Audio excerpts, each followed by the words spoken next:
All right, San Antonio Spurs close out the Minnesota Timberwolves in game six, and it was an absolute massacre out there, dude. Here's a lead chart for the game. If Minnesota ever had the lead, you'd see some blue on here, but it's just all San Antonio Spurs black. On your lead chart, Minnesota's biggest lead was 0 points.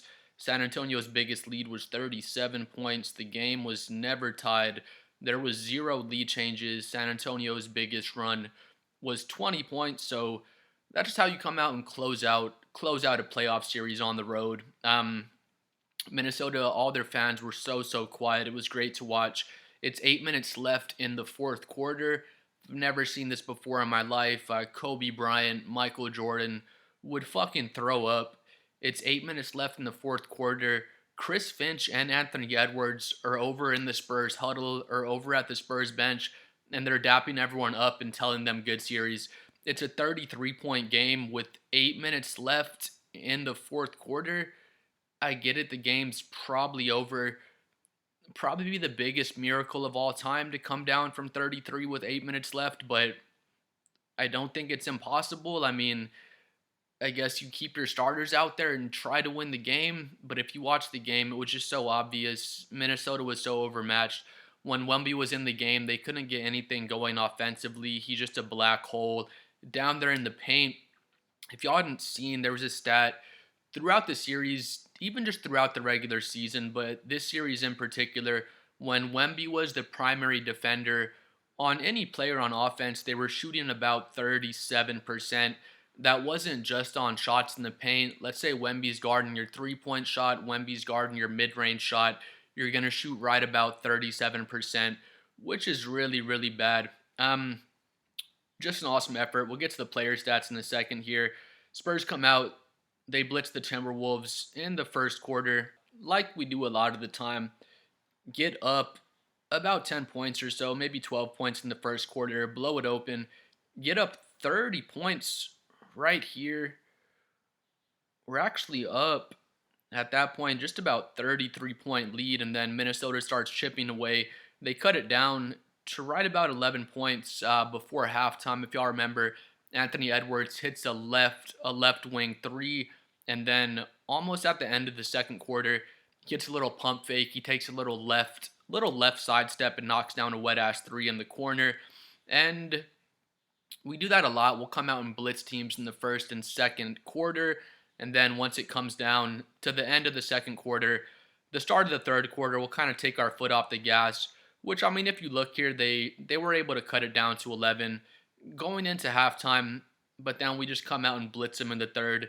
Absolutely blitzed them in the fourth quarter. We were up 37 points, and that was in the fourth quarter.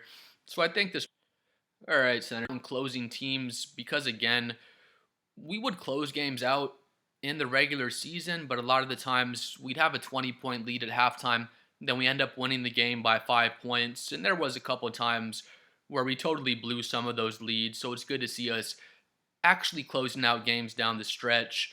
We have 139. Minnesota has 109 points, so we win by 30 points. They have 29 rebounds. We have fucking 60 rebounds, so we have twice as many rebounds as they did, plus 2 more rebounds, which is ridiculous. People bash on Julius Randle again. We'll get to the player stats in a second, but he did a poor job rebounding out there. I think Rudy Gobert had 3 rebounds. They have Jaden McDaniels. Is the Spurs team that much bigger than Minnesota? We're really not that much bigger than Minnesota. Once Luke Cornett comes in, I guess I take it back. They don't really have a backup center. Once Luke Cornett comes in, they're pretty small. Minnesota's usually running small ball. They don't really have anybody to match up with Luke Cornett. When Gobert's in there, he can battle with Wemby to some degree, but we'll get to the player stats in a second. I think Rudy Gobert only had 3 rebounds this entire game, and then Julius Randle had not a lot of rebounds either, but that's pretty inexcusable in a closeout game. To not have that effort, I don't know if effort even mattered. The Spurs are just a much better team than Minnesota, especially when Minnesota's missing Dante. They have Anthony Edwards on 0 knees. Both of his knees are hurt out there. But yeah, that's insane. We had twice as many rebounds as they did, plus 2 more rebounds. We have 34 assists. Minnesota has 25, so we beat them in the ball movement battle. We have 2 steals, they have 9, so they had way more steals than we did. We have 13 blocks to their 2 blocks. I don't know exactly how many shots Wemby blocked in this game, but I know Luke Cornett came in. He had some good blocks as well off the bench. We have 3 times as many turnovers as they do, and we still won the game by 30 points. They have 5 turnovers compared to their 15. If you have 5 turnovers in a game, you did an amazing job taking care of the ball. You basically had 1 turnover every single quarter, which is an amazing job taking care of the ball. Spurs were due. I said in my last video, we were due for a hot 3-point shooting night. We didn't have one game all series where we shot the 3 ball well, and tonight we came out. We shot 47% from 3. We're 55% from the field. I wasn't thinking we'd be 47% from 3. I was just thinking let's get a game where we shoot 40% from 3 as a team, but we're close to 50%. Again, Minnesota only has 5 turnovers and they lose by 30 points. That's insane to have a team have 3 times as many turnovers as you. You take such great care of the ball. Again, 5 turnovers. It's an amazing game. You can't ask for much more from your team taking care of the ball. And our 3-point shooting was just too much. We knocked down at least 17 threes in this game. Minnesota shoots 37% from the field. That's the second game in a row where we've held them to under 38% from the field as a team. So our defense is just amazing. When Wemby's in the game, it's just you're either going to shoot a 3 or you're going to shoot a mid-range jumper. When you get into the paint, everything's going to be so tough. I give a lot of credit to Terrence Shannon Jr. I'm a big fan of his. He did a great job just attacking the rim. Nobody can really stay in front of him for us. He attacked Wemby multiple times. He got his shot blocked at least once or twice by Wemby, but still kept attacking him and attacking him. And that's really all you can do. You're just hoping to maybe get your shot up over Wemby, maybe get some finishes. Really the main thing you're trying to do is get Wemby to foul you a couple times and get him into foul trouble, because that's kind of the only way you can stop him. But again, this is the second game in a row we've held them under 38% from the field, and if you shoot under 38% from the field, you're just not going to win a lot of those games. We just did such a great job forcing Terrence Shannon Jr., Jaden McDaniels, Julius Randle to just settle for mid-range jumpers and 3 balls, even though Terrence Shannon Jr. was probably the most aggressive player probably on Minnesota's whole team in this game, in my opinion. But yeah, just a great job defending them again. They're 35% from 3. We're just on fire from 3 out there. Stephon Castle, he was like 5 for 6. There was one point where he was 5 for 5 from 3. So his 3 ball's just looking better and better. It used to be a line drive. His rookie year last season, he used to shoot kind of a line drive. He has a lot more arc on his 3 ball. His follow through looks great. Even as a rookie, his form always looked good. He just wouldn't be on balance a lot of the time. Now he's just getting 2 feet under him, has a great arc, great rotation on his shot, and it's just going to get better and better. We're 85% from the line. Minnesota is 81%, so no big difference there. We have 58 points in the paint. Minnesota has 52. We usually win points in the paint, but to score 52 points in the paint against Wembanyama and Cornett is a pretty good job. Minnesota did a decent job scoring in the paint, even though Wemby's just a black hole down there. We have the 21 second chance points compared to Minnesota's 12, so we beat them. We beat them in the second chance points battle. We have 17 fast break points compared to Minnesota's 5 fast break points, so we destroyed them in the fast break points battle like we normally do. Last game, there was multiple plays where Naz Reid, we'd make a basket and Naz Reid would tip the ball. Rudy Gobert, whoever it is, they tip the ball. That way we can't inbound it and just start pressing back the other way off of made baskets. We made a point of that last game. We were telling the refs a whole lot. And this game, they didn't do it probably not one time. Last game, they got a technical foul for delay of game. And this game, we just did an awesome job off of missed shots, off of made shots. Just like we did all regular season long. Just get the ball, inbounds it. De'Aaron Fox, Dylan Harper, Stephon Castle, they're just pushing the ball back the other way. giving Minnesota all sorts of problems. There was at least one or two plays I saw. Terrence Shannon Jr. drives inside. He finishes the layup, but he falls down on the ground. And while he's on the ground, we inbounds the ball and we're pushing back up the other way. And it's basically a 5-on-4 at that point. One thing I learned in this game that I didn't know, I don't know if you guys know this, but if you're if you're on the fast break and you get fouled and you make those free throws still count as fast break points. So that's one thing I learned in this game. We'll start with the Timberwolves stats. Uh Bones Highland, Kyle Anderson, they got some garbage time minutes. I'm not too worried about all those players. Mike Conley, he scored 6 points. He's 2 for 3 from three. His three ball is absolutely wet. It's been wet all series long. He has 4 assists and 3 steals, 0 turnovers. Everything looks good out there. He plays the 18 minutes. You just cannot have him on the court. Dylan Harper, De'Aaron Fox, and Stephon Castle. We're just attacking him and just destroying him all game long. He is -5. Everybody was negative except for the garbage time minutes. Pretty much everyone that played any real minutes was negative on the plus minus. But Mike Conley, I love Mike Conley. Humble guy, awesome player, awesome veteran. Sure, he's a cool ass dude. He's just a piece of food out there on defense, to be honest. Stephon Castle, De'Aaron Fox, and Dylan Harper were just attacking him relentlessly every second he was out there, and I love to see it. Rudy Gobert, he has 21 points. He has 21 minutes. He has 0 points. He's 0 for 4 from the field. Like I said, he has 3 rebounds. That's just inexcusable. He has 0 blocks, 0 turnovers. So the 0 turnovers, I guess, are pretty good. He only plays 21 minutes. He does a decent job guarding Wemby one-on-one, but Wemby's not trying to get to like a low post game like Nikola Jokic. Gobert's awesome at guarding like Jokic, Joel Embiid, those types of real low post players, but Wemby's just a 7'6" guard out there. He gets Gobert out to the 3-point line, and Gobert can guard in space, but it's a really tough matchup for anybody, and it's no exception for Rudy Gobert. You don't expect him to give you much on offense, but the 3 rebounds in 21 minutes, and then the 0 points, 0 blocks, he just didn't give you a lot of anything out there, to be totally honest. Julius Randle, he's been notorious for being a playoff dropper. New York Knicks fans would always talk about that and complain about Julius Randle dropping off in the playoffs. I don't know if it's a mental thing. He looks healthy out there to me. I don't know if his game maybe just doesn't translate that well to the playoffs, but today he scores 3 points. He's 1 for 8, 0 for 2 from the 3-point line. Does have the 7 rebounds. I said earlier Randall didn't do a good job rebounding.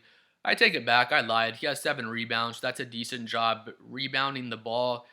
He has 7 rebounds. Naz Reid has 7 rebounds.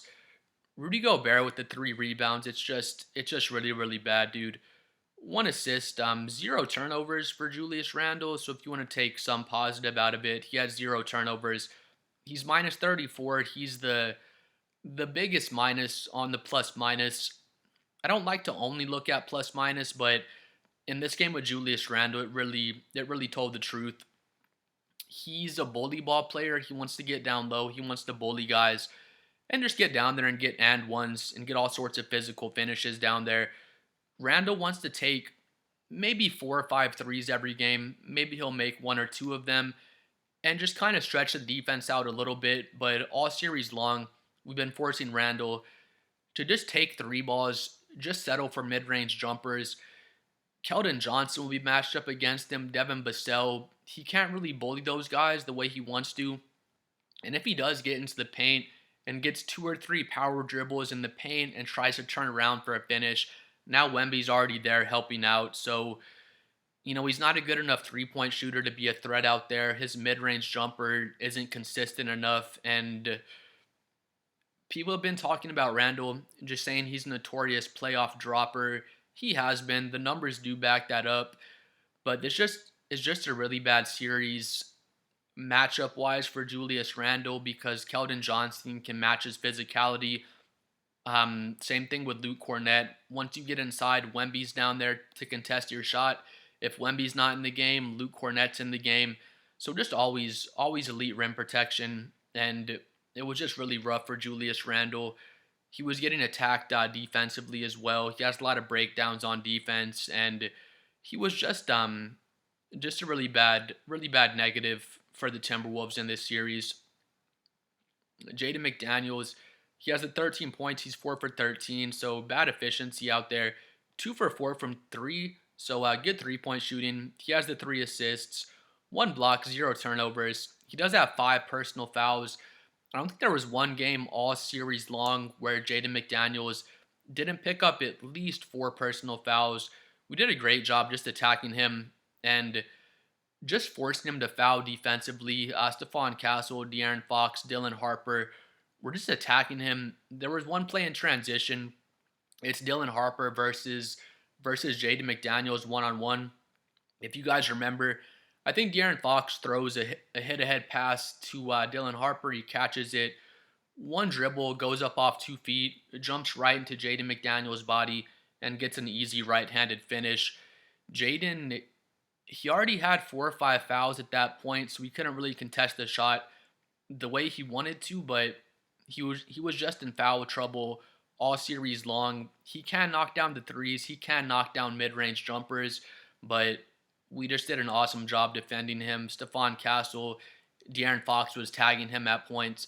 I think Devin Vassell played defense on him for the most part, but just again, when Wemby's in the game, you're taking 3 balls, you're taking mid-range jumpers, or you're taking just crazy-ass floaters where you have to throw them above the top of the backboard for Wemby not to block those shots. So just Wemby, and not only Wemby, Fox, Castle, Harper, Vassell, Champagny, just all our perimeter defense was just so amazing all series long.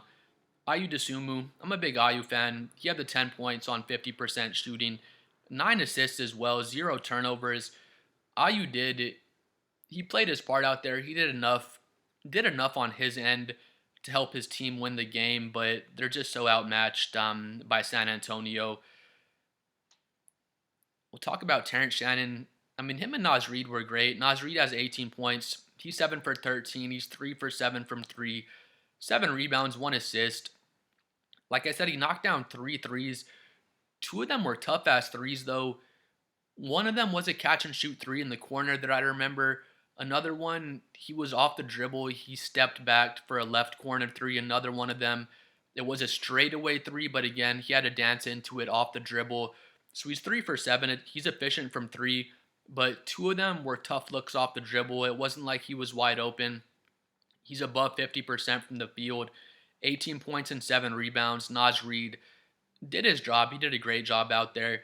Terrence Shannon Jr. is a dog. He has 21 points. He's 8 for 15, so he's just above 50% from the field.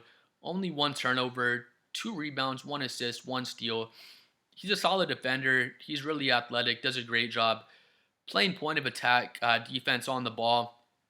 And he reminds me, I always say, his build reminds me of Donovan Mitchell, maybe a younger Russell Westbrook. He's not as athletic as a younger Russell Westbrook. Westbrook was a freak, but Shannon Jr., he's left-handed. You know he's left-handed. He's going left. He could tell you, hey, I'm about to go left, bro, and you just can't do shit about it. He crosses over right to left and just explodes. He explodes and splits double teams. He gets to the rim and just finishes really aggressive at the rim. He finished over Wembanyama at least 2 or 3 times in this game and just had an amazing game. Him and Naz Reid were really great out there. Ant-Man, again, he's playing on 0 knees. They are missing Dante DiVincenzo, like I said before, but I don't think Minnesota was a healthy Anthony Edwards and a Dante DiVincenzo away from winning or even competing in this series. Julius Randle is going to be a huge scapegoat for Minnesota and their fans, and I think that's pretty fair. Julius Randle was really disappointing for this entire series. There's more reasons why they lost. San Antonio's just a better team. It was just a bad matchup for Minnesota, but man, Randall was just really, really disappointing all series long. Our boy Anthony Edwards, he has 24 points. He's 9 for 26. Bad efficiency. He's 2 for 7 from three. He does have the three steals, three turnovers, two rebounds, two assists. I mean, he did what he could out there on his injured knees. You could tell Anthony Edwards wasn't himself. I don't think he had one dunk in this game. It was on the fast break, but there wasn't one play all series long where he just exploded to the rim and went up and just dunked on Cornette or dunked on Wemby. If he was fully healthy, we'd see him be more explosive. He would be getting to the rim way more and putting more pressure on our defense, but he just wasn't healthy out there.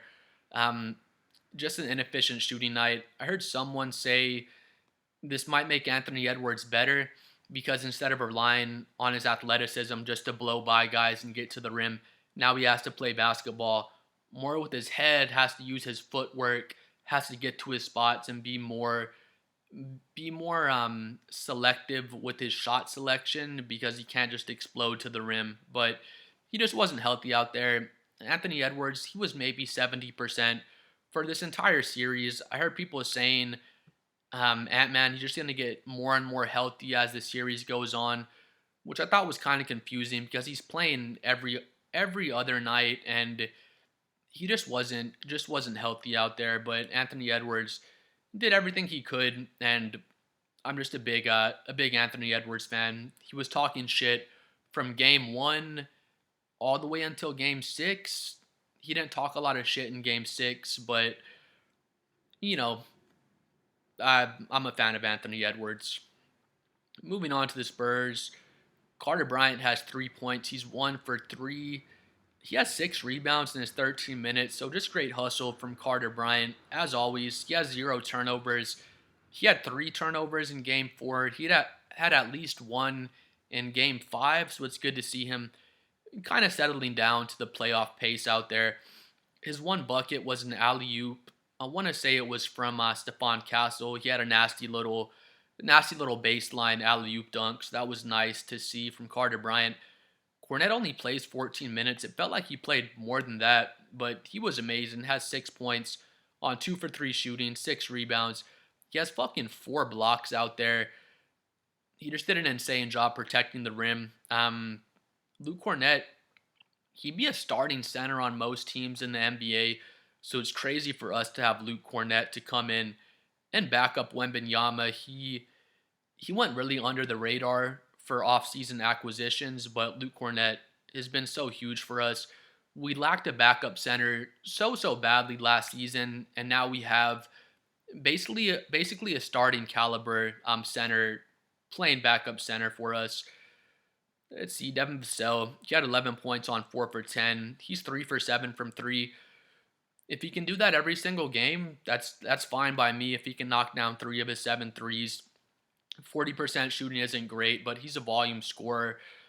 That's all we need from Vassell. I mean, he had the 5 rebounds, 4 assists, 1 block, only 1 turnover out there. Plays really solid team defense like he always does. If Devin Vassell can do this every single game, sign me up. Take 10 shots, 40% isn't very efficient, but the 3 for 7 from 3 and just versatile, very good defense. That's all we need from Vassell. I thought he played really well out there. Champagny finally popped the cork this game. He has 18 points. He's 50% from the field. He's 4 for 9 from 3, and I'm pretty sure he knocked down at least 3 of them for sure. I'm pretty sure all 4 of his threes were in the fourth quarter, and he just completely iced the game. He just kind of stole Minnesota's soul. I'm pretty sure one of the threes he made put us up 33 points, and Minnesota called a timeout.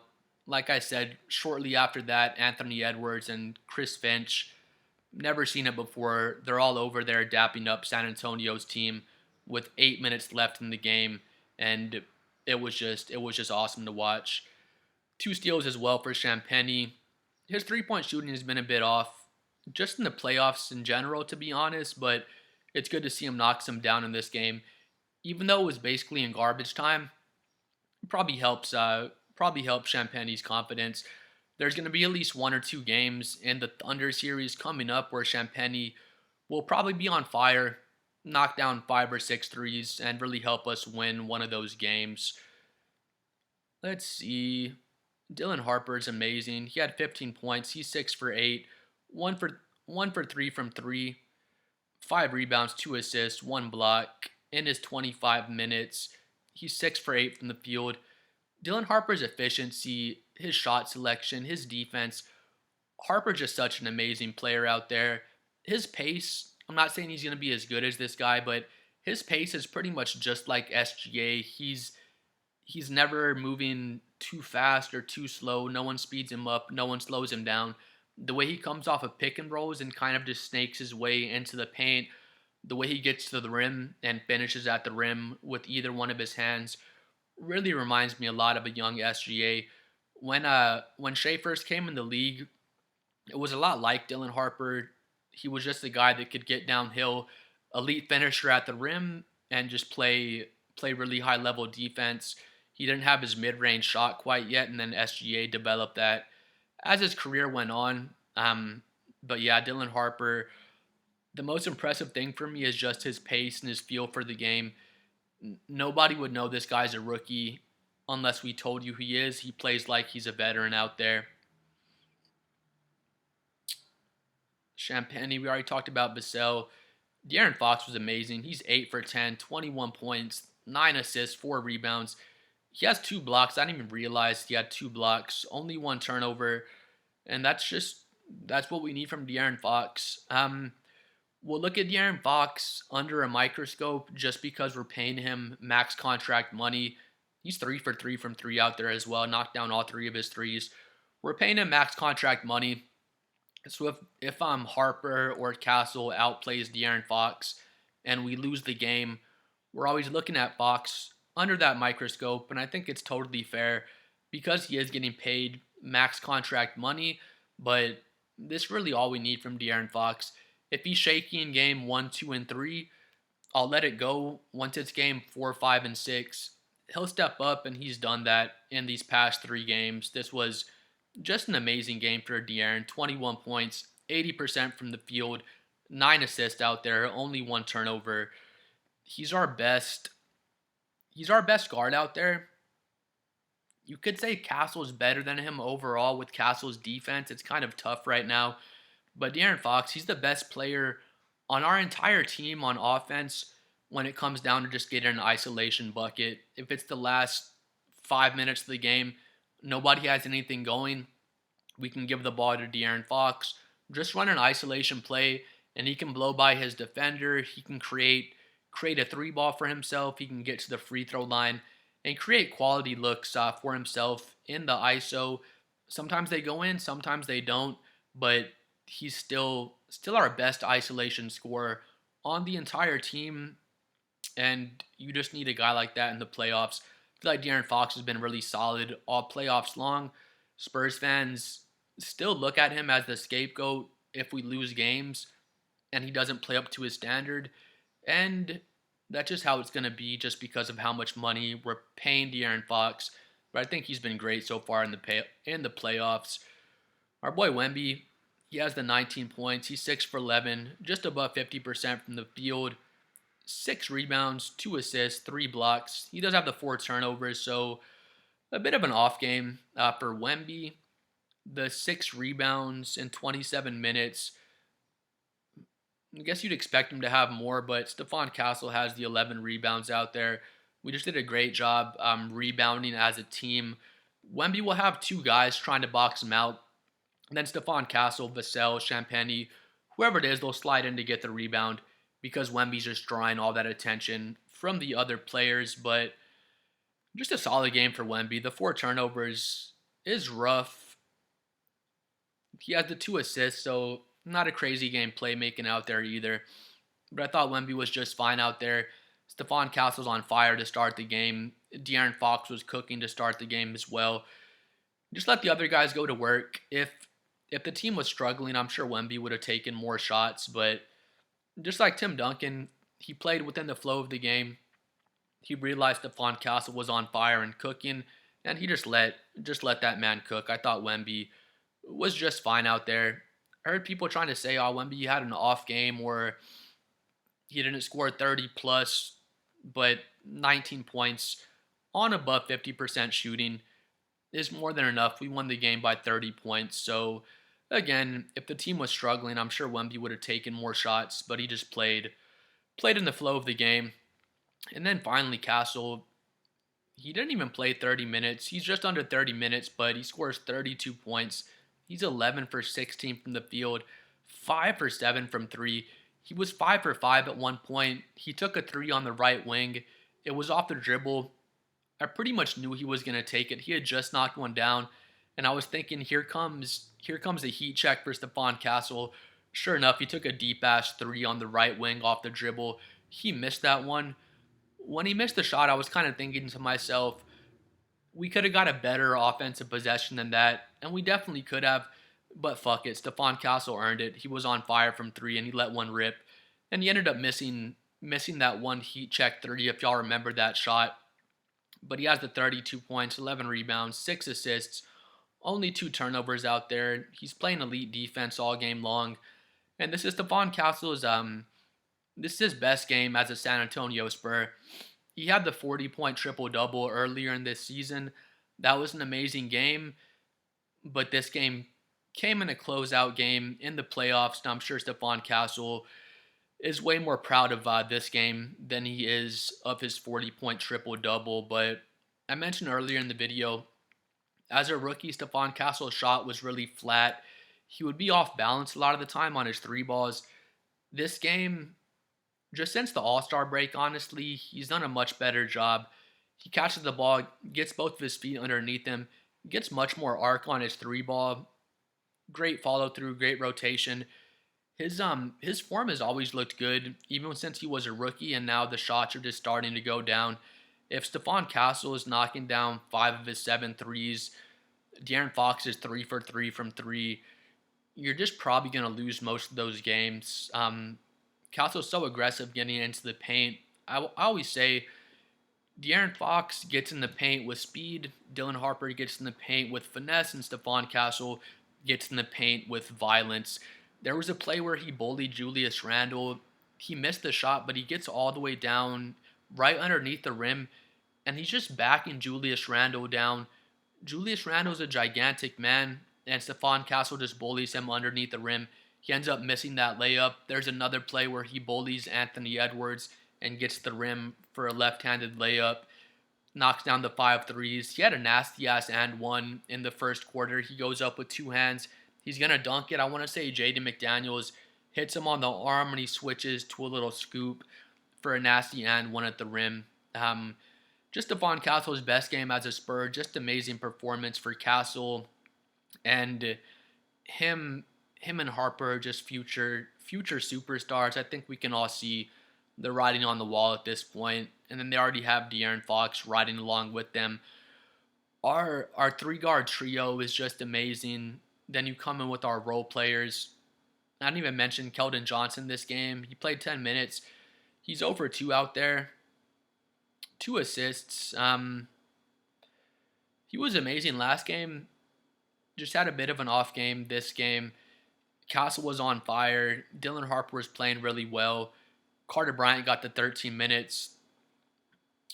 I don't know. That's kind of strange with Keldon Johnson that he only got the 10 minutes. Maybe he has some kind of injury we don't know about, but I guess Mitch Johnson just thought, if it's not broke, don't fix it. Castle's killing it. Our whole team's playing great. Just let Keldon get a bit of a breather and get ready for the Thunder series. I think he'll match up better with the Thunder and be able to use his physicality to just be more effective in the OKC series than he has been in these first 2 rounds. But just an amazing series for San Antonio. If Wemby doesn't get the concussion, if Wemby doesn't get ejected in Game 5, was it Game 4 or 5? In Game 4, the Spurs probably win the series in 5 games. But just a great physical series and great experience for the boys out there to get ready for this OKC series we have coming up. But please like and subscribe. I'm trying to hit 7 million subscribers. Let me know what you thought about this series for San Antonio. Like the video, hate the video. Please do something to it. We'll see y'all next time.